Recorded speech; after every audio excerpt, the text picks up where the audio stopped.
The clock is ticking. California's Supreme Court has a little more than 2 weeks to issue its ruling on challenges to Proposition 8. On March 5, justices heard for a second time in as many years arguments that could affect the fate of same-sex marriage in California. 2 Dan LA's Patrick Healy has more. It could come as soon as this week, a decision from the California Supreme Court on whether or not Proposition 8 should stand.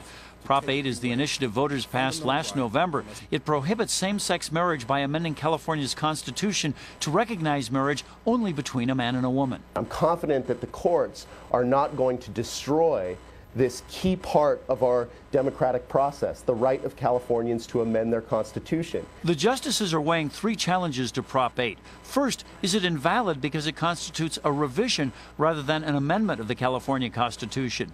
Voters have the authority to pass an amendment, but a revision requires action by the legislature.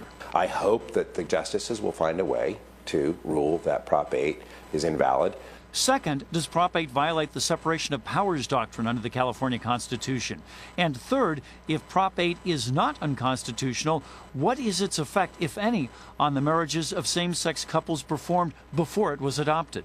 It sounds like the court will uphold those 18,000 marriages. I didn't hear any of the justices really hinting that they would tear those apart. Rick Jacobs listened to the March 5 Supreme Court arguments from outside the San Francisco courthouse. Jacobs heads the Courage Campaign, a grassroots organization supporting a variety of political issues.